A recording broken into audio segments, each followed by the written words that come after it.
What's up, everyone? It is Diecastbuffet here again with a special diecast haul here. Guys, I got to give a huge shout out to my good bud Cameron for sending in this parcel, man.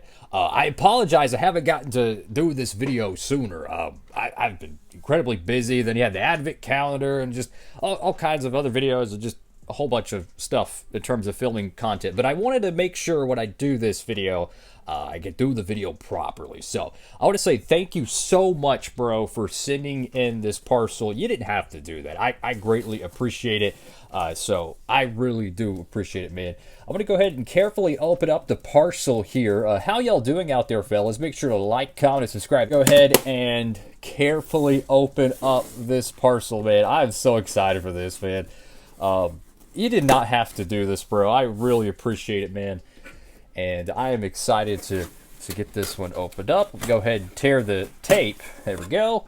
And we'll show you kind of a little bit what's in the box. Don't want to reveal what's in it. And I really don't know everything in this box. I have a kind of an idea. I think he told me one thing in there. But if there's more than that, which I think there might be, it's a complete surprise. So, again, thank you so much, man.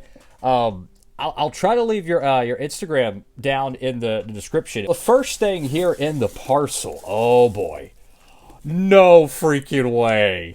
That is so crazy. I was thinking of getting the 2003 edition of this car. The fact that I was literally thinking of this car earlier today, the 2003 edition of it, that is insane.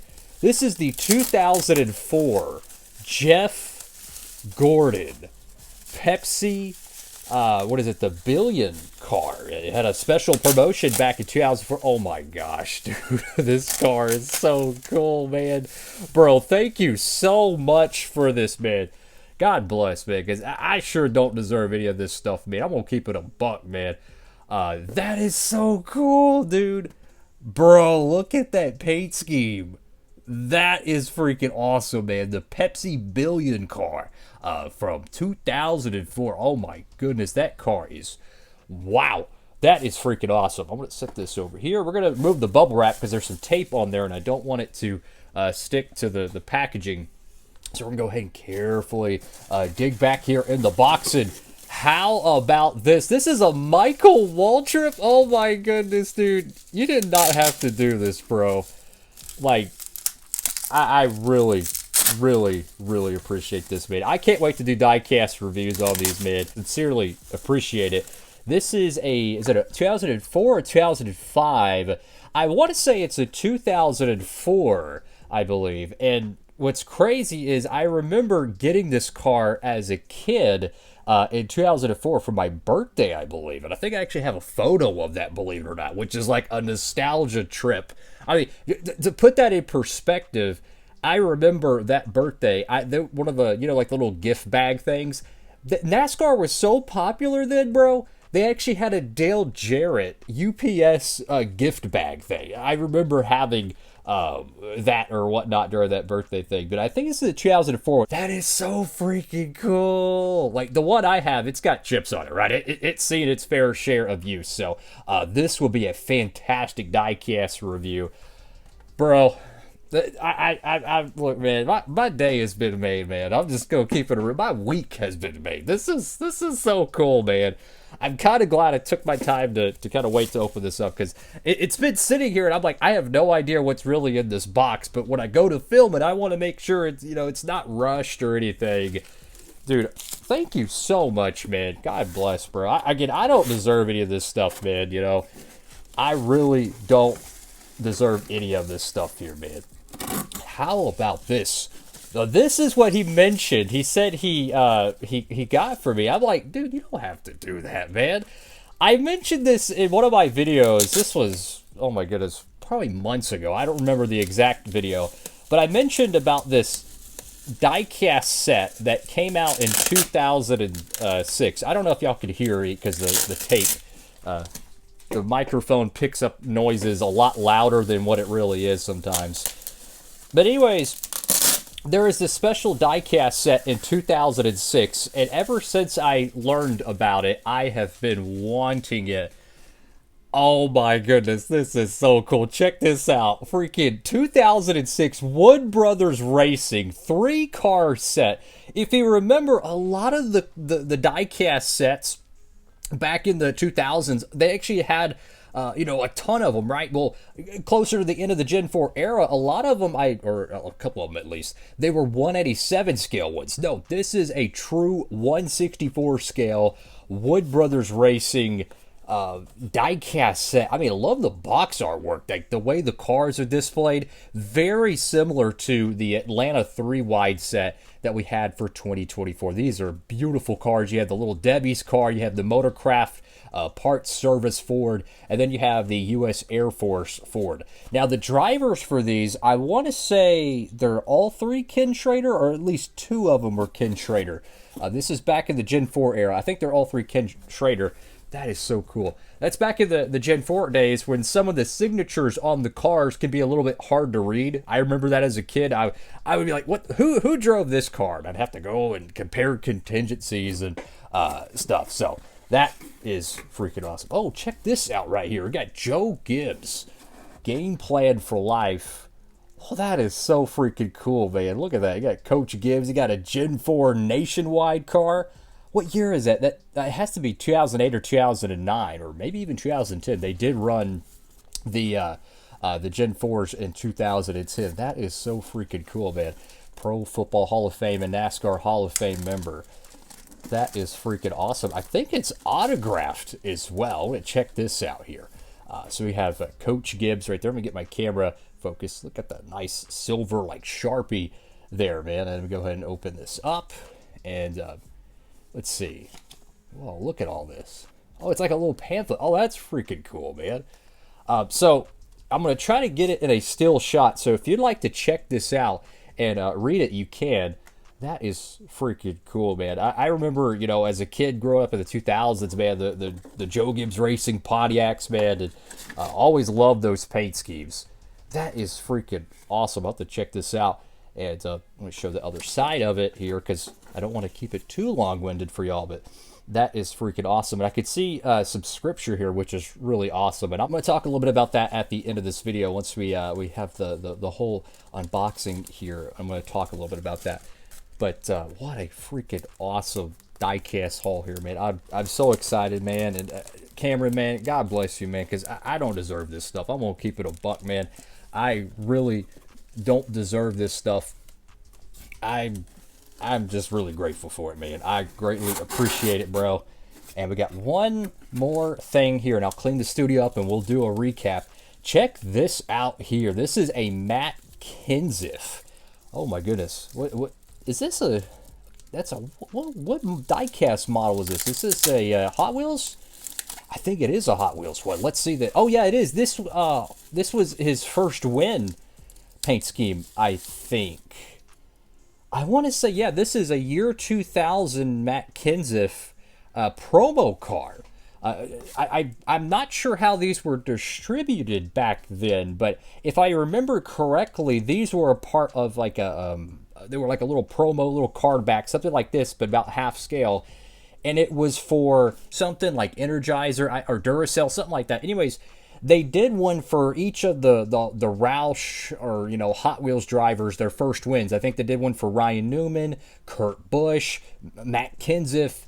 They made one of Kurt Busch's Bristol winning paint scheme from 2002, his first ever career win. It had it was like a Sharpie million, billion, million to win paint scheme. Anyways, they made it, and it doesn't come with the traditional rubber Hot Wheels wheels. These are much more lower profile. Really interesting. I love this. I believe it's a year 2000 Matt Kenseth. It doesn't have the rookie stripe here. It doesn't have the back detail here. I don't know if maybe that part was sealed on the card back, but that is freaking cool. And again, look at the plastic condition on this thing. This thing looks brand freaking new with that beautiful clear coat, man. Fantastic stuff. Let me clean up the studio, man. My week has been made. I am just so thankful for this stuff, man. Honestly, bro. Thank you. I'll be right back. I was moving the box. I didn't realize these two cars were in there as well. Check this one out here. This is a Ford Thunderbird, the XI batteries car. Oh my goodness, look at that retro paint scheme. This thing is amazing. Let me change the camera. Check this thing out. It's got rubber tires. I don't know if this is an Action or a Revell model, or diecast. It does have the little screw there. You could actually take apart the screw. I don't know what that would disconnect, but it's a hood open diecast, which is freaking awesome. Check out that Ford Thunderbird, man. Wow, that is cool. And just like that Matt Kenseth, the plastic in very good shape. I mean, it's fascinating how some of these cars, they've been around 25 years and the plastic's still holding up very well.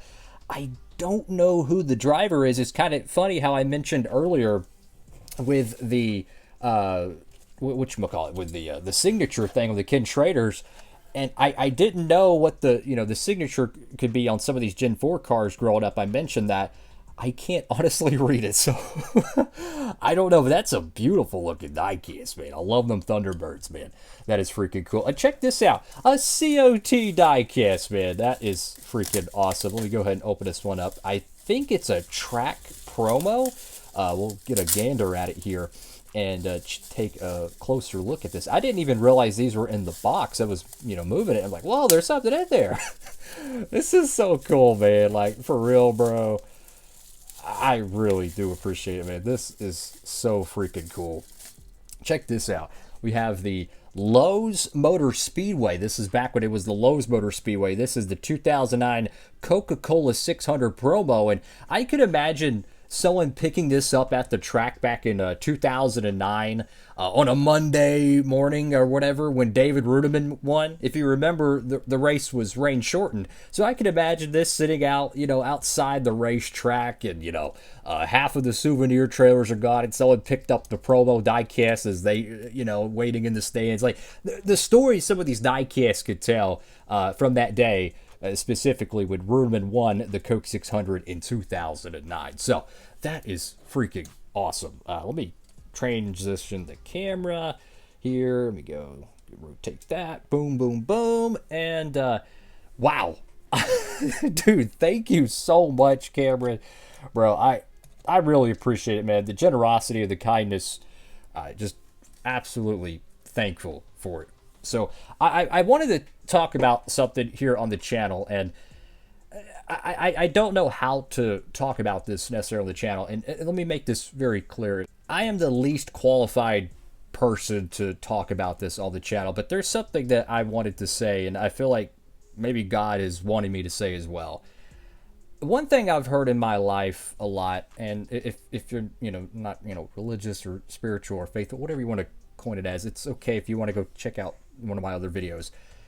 But if you're curious, stick around.